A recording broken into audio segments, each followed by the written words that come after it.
Hello, world. This is the Brother to Brother Show. I'm your host, K-Mo. Thank you for taking this journey with us with real men, real problems, real solutions. Let's go.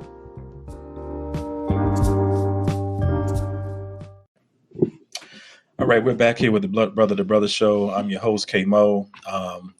We have a guest here today, CJ. This is our host, our co-host today, CJ. Can you hear us, CJ? I can hear you perfect. I'm happy to join you on this convo, man. Thanks for the invite and looking forward to getting into it, bro. Okay, thank you so much. So today, world, we are talking about the recovery, right? That's the topic for today, the recovery. And so CJ was able to definitely bless us with his experiences today. But the recovery really talks about the man in recovery. So there are a lot of different things that we can discuss when we're talking about recovery. And here we talk about healing, we talk about our truth, and we have a lot of honest conversation around how to make sure that we are where we need to be. So I'm going to talk about the recovery first. And so I can't necessarily, when we talk about recovery in relationships. And so with marriage, and even if you've gone through an unhealthy breakup, I can actually say that for me, I was blessed. And I say blessed because I was blessed to have my situation happen to me at an earlier age. And it was a blessing to me because I was younger. I was very, I would say, naive. And I really had didn't have any clue of how to even have that feeling, because as a young man, you are you go through a lot, and you're taught to just kind of like, suck it up, get over it, don't not have real conversations around it. And the generation I was brought up in, a lot of my friends weren't really, I wouldn't necessarily say they were there, because they were there, but the only way we were able to get over things is kind of go out and kind of like mask those things that are really heavy on our heart. And my ex, wow, I haven't had this conversation in a long time, but my ex in college, I can't say I was the best man, because I wasn't the greatest guy in the world. I thought I was a good person, but as far as to be in a healthy relationship, that was something I was striving to be. And I had issues with that because I had always had a lot of women around. I didn't necessarily treat them bad, but I always wanted to have a relationship. But, it was just felt good to have multiple women around. And once I got in a relationship, and a decent relationship, a healthy relationship, where I thought that I really cared for this woman and things didn't go the way I wanted it to go because we were at such an early age, I didn't know how to get out of that feeling. The feeling was so terrible. I've broken bones from a collarbone to an ankle. I've been out for injuries, things of that nature. But I've never. Let me ask what when you say get out of, you mean like sort of recover, if you will, from the breakup itself, and be able to kind of get back on track. Right. I mean, just function. Like, it was just hard for me to function in the world at that age. Yeah. I mean, I look at some of my mentors who I have now, and people who were able to help me just along the way, who were much older than me, like my parents' age, but I literally had no function. I couldn't even like think straight at my job. And I thank God for those people, because it kind of took me under their wing to help me get through those things, because the pain that I had felt, it wouldn't go away. There was nothing that alcohol couldn't do, nothing that a cigarette or a cigar or going out or another person could do. But I'm so thankful that I experienced that at an earlier age, at the age of 22, 23, so that as I became a man and grow into manhood, as other relationships kept on, or I could, develop these other relationships, and they may not have worked, I still allowed myself to, for it to come to me. And so that's kind of where I was. I'll talk about how I got over it, but that took me. I'm not gonna lie to anybody. I'll sit up here and say like it took me 10 years to fully get over that. 10 years, Wow. because that was my college Yes, sweetheart. It took me 10 years. You want to talk about maybe a situation that you had? Yeah, sure, man. I can appreciate so much about that piece of your story. And I will say, just in terms of listeners, men who can identify with not really being prepared as a young man, not being prepared for for a breakup and what that means. There's so much that as young men we feel like we control, Right.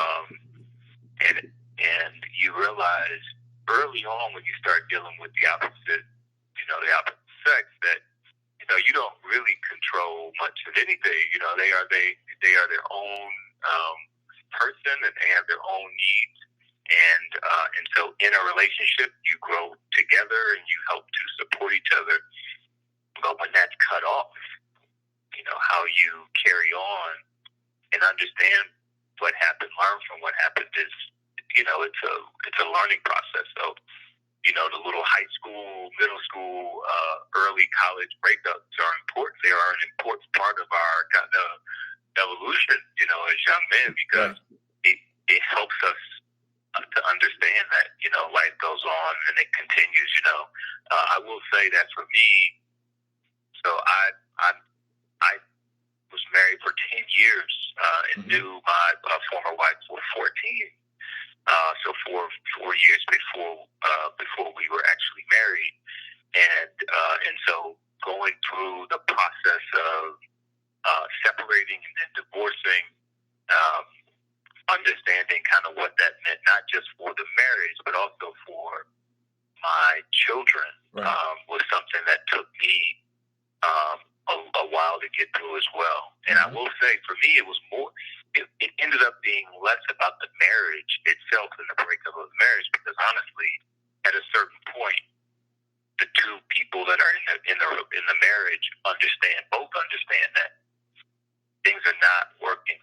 And I think for me at least, what kept me was the desire to be a good father, and to be a good dad, and to be present for my kids. So I did not grow up with a father around, and did grow up with the perspective that no matter what, I want to, wake up in the same house with my children, and I want to see them as they grow up, and see them as they learn, and be a part of that process, be a teacher. And so the breakup of the marriage meant that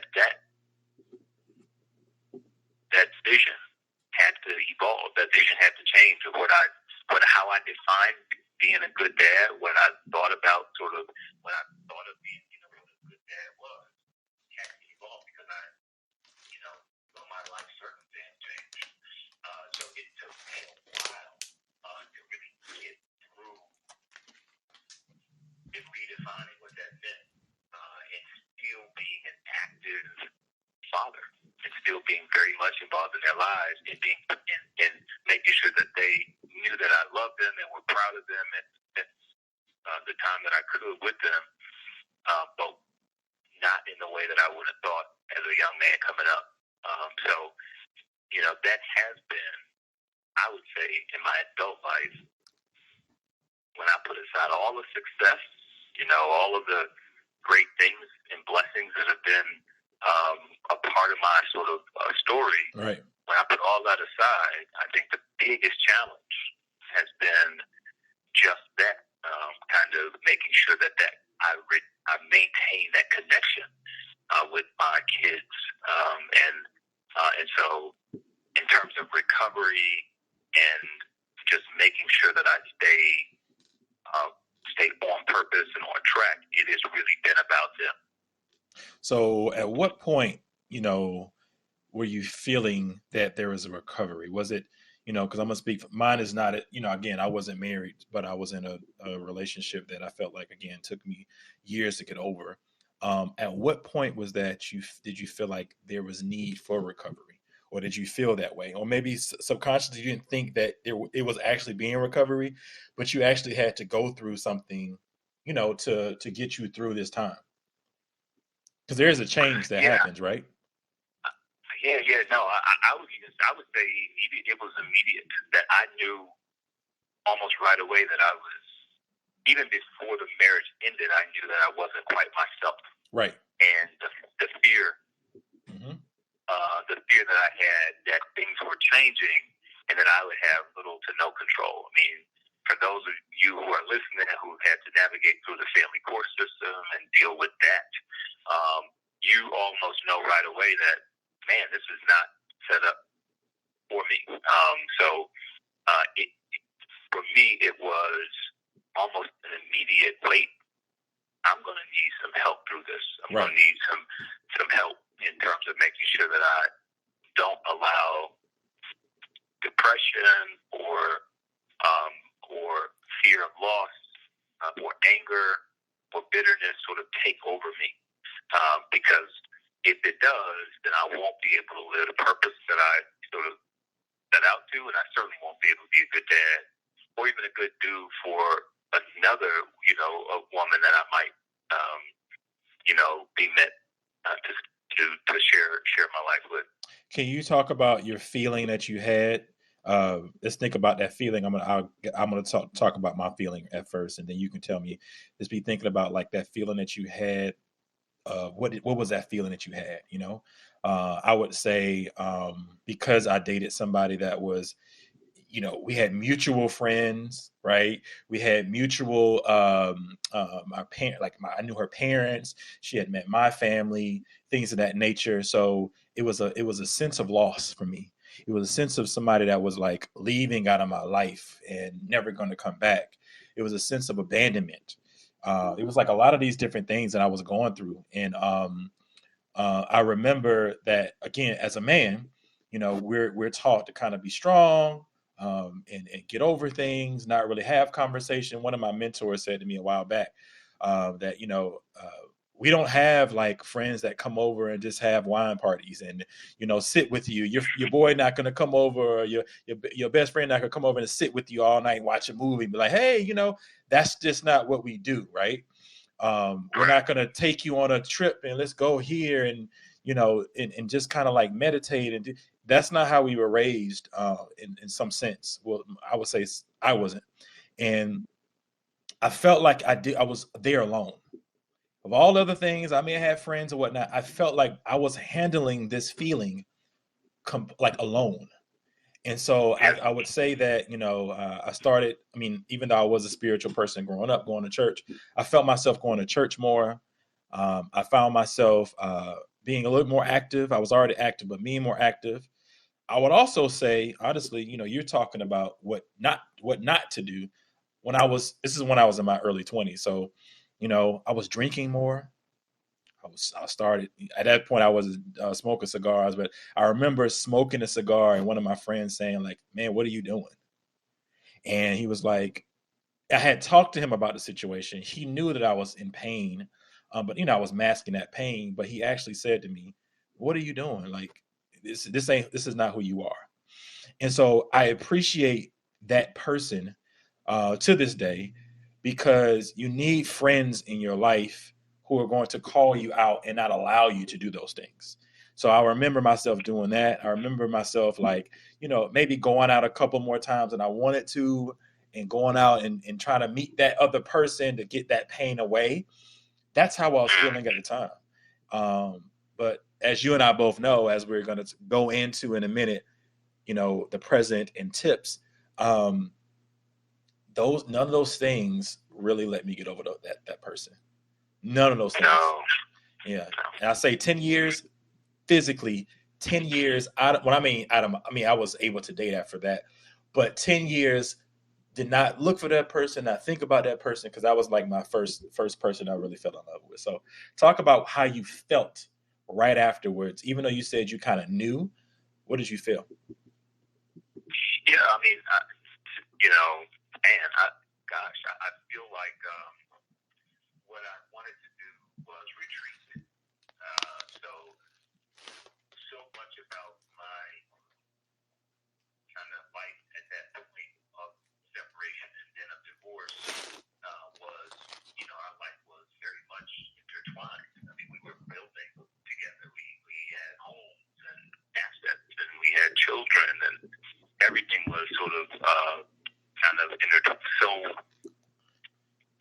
mind. So what I felt kind of immediately was this sense of wanting to kind of retreat and kind of, I didn't even reach out. I don't think, I do feel like I did have some support that was built in right. terms of just a network of brothers and, family who would be there and were there.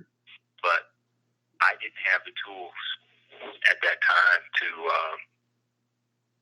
even know how to leverage them, right. to know how to kind of reach out and talk to them in my own way and be supported by them in my way. So what I would say I immediately felt was the sense of needing to retreat and kind of reset. Mm-hmm. And I felt like I needed to do that on my own. I was older and more established, so I did not, I wasn't a drinker, have never really been, so I don't really party in that kind of way, so I didn't sort of retreat to that. What I retreated to, which is just as bad, is kind of being alone and just sort of setting myself apart, right, from really everybody, right, which is completely not healthy. It's the exact wrong thing to do. I know we're going to talk about other things later on in terms of things not to do, but right. and things to do.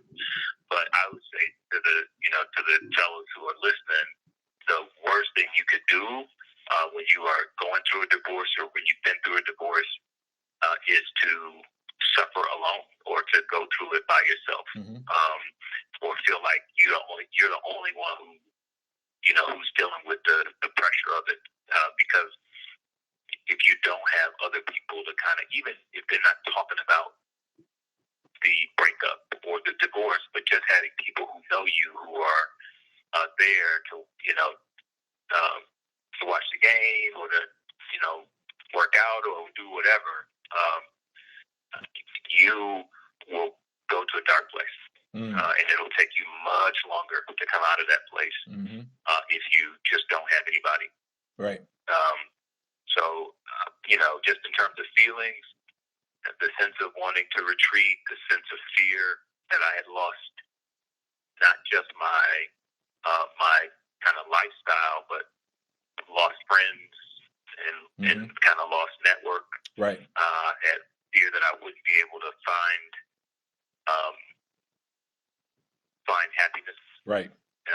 Anymore. Not in the way that I defined it. Right. Because I was losing not just my former wife, but I was also losing my children in a way that I had grown to interact with them and love them. So, just a lot of those kinds of feelings, anxiety around that, fear around. And the crazy thing about that is, for me at least, the other aspect of my life, sort of my professional life, actually started springboarding at the same time. So while I was personally going through this sort of traumatic phase in my life, this traumatic chapter personally, professionally, I was on like this sort of fast track. So it was a recipe for me for disaster, if you will, because I could not even focus on the personal and really lean all the way into professional in purpose, which did not help me because it didn't give me the space that I needed to kind of focus on my personal evolution as well. Yeah, that's real good, man. Thanks for sharing the feeling that you had, because I know you actually were talking to me. It's funny because I actually had that feeling. I wouldn't say I went to a completely dark place, but I think I almost was at that dark place because it was almost to a place where I felt like I was almost depressed. And so I had some friends who kind of like caught me before I got there. So I thank God for those people. And I'll say that to them, and I've said it to them, and I really appreciate having a spiritual connection, because I think that sometimes you need somebody to catch you before you catch, because sometimes you can't catch yourself.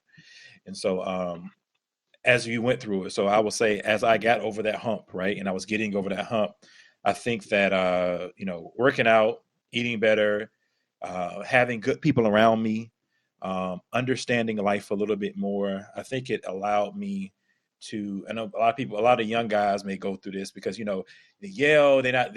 I think that's what we see on TV. A lot of young guys, they don't know how to express that feeling, that because they're able to control it so much when you're younger, and you're, guys who play sports and things like that. That aggression, we have that as men, and so sometimes if you're in a relationship and that happens, or any other situation, you don't really know how to like really express that, because it's basically a feeling that you have, and how to really tone that down, and have good people around you to not actually push that, but also like embrace it and make sure that you understand like there's nothing wrong with having that feeling, but it's a way to handle things. So as you were getting over it, what were some things that you did to get over it? Can you speak about that? Yeah. Well, let me say first, man, I so appreciate that you are, using your time and talent to sort of bring this message to men. I mean, I feel like the more of these forums, the more of these tools that are out there where men are talking honestly about their story and their experience, the better, bro. Like, and you said it at the beginning, like having just another few stories or examples of guys who went through something similar and came through the other side would have certainly helped me at the very beginning, right? And certainly helped me now. I mean, I make it my business to listen to podcasts and to be in touch with brothers from really across my whole network because I know the value of it. Mm-hmm. I think just in terms of the things that I had to do, right? I had to define success for myself, not just professional success, but personal success. Mm-hmm. So in being able to live your purpose and live kind of, the way that you feel like you were meant to live, in terms of not only what you do, but how you do it and the people that you impact. That is a very important tool. I mean, that's a very important part of recovery. Just understanding that there is a better, brighter tomorrow, and really focusing on how you get there. And each day gets better too, right? Again? I think with that, I think guys have to know that, and people, things are going to get better each day. Yeah. It's hard when you're in it because you're like, oh my God, that pain that does not go away. It doesn't go away. But, really just knowing that each day, and it may be small chunks. It's like, each day really gets better with that purpose. And that's the hardest part because people are still trying to learn their purpose. But I really do co-sign with you on that one. Yeah. I know there's probably going to be folks, guys to laugh at this, but, it's important also that you don't replace, one breakup with a whole bunch of more breakups in your recovery phase. I think it's really easy to get caught up in, well, if I was treated this way, or I feel like I was done dirty, I'm going to go out and just have a whole bunch of experiences and, no harm. And I fear that, because I got a lot of friends out there guys who just don't realize that does not help them in the long run, because all of the feelings and emotions and hurt and regret, it stays there. That it stays. Yes, you're not releasing it. Stays. Yeah. Go ahead. I mean, I would say like it stays there and it's not being released. You have to, when you're trying to heal from something, you're trying to recover from it, which is what we're talking about. And you're not recovering if what you're bringing in is the same thing that you were trying to release. Absolutely. And you're not learning whatever you need to learn internally to rebuild and be the man that you want to be. Another thing that I really sort of so I said defining kind of what purpose is for you, writ large. So that's all the way around what purpose is: professional, personal, kind of your personal relationships, professional relationships. Defining what that is, that helps you on your road for sure. I would also say it's important to have hobbies, and to like really pull things in that make you happy. Because if your happiness is all wrapped into another person, then it's so easy to get thrown off. And you will continue to get thrown off throughout life if you don't have that, like that sense of purpose, that sense of happiness within yourself. And so, picking up, whether it's working out, whether it's, focusing on, investments, whether it's focused on your, sort of some other kind of way that you give of yourself. Spending your time like really growing and understanding and learning things too. Is that, it's the co-sign of what you're saying. Yeah. Like you're saying, like absolutely. Working out, it grows your mental, it grows your body, it changes your body, things like that. Reading allows you to learn something new. Traveling allows you to experience something new, evolve, understanding a different culture, learning how to cook, could be cooking for yourself, cooking for others. Like you're saying, giving back. Maybe if it's not a holiday thing, you're doing something once a month, or you're being a part of a group that's doing better or something. All those things is not necessarily avoiding your life, but something to actually not necessarily take your mind off it, but help you grow and build that other muscle that we're talking about. Yeah, what it does. I really appreciate the way you sort of unpeeled that. Yeah. I mean, and kind of brought out the examples. It's so important that we talk specifics, but what that does, just in the examples that you just mentioned, is it opens up your whole perspective. Yeah. As you start, if you work out on a regular basis and you're eating well, you actually start to see the change and feel the change in your body, and that in and of itself gives you hope. Yeah. I mean, because man, if I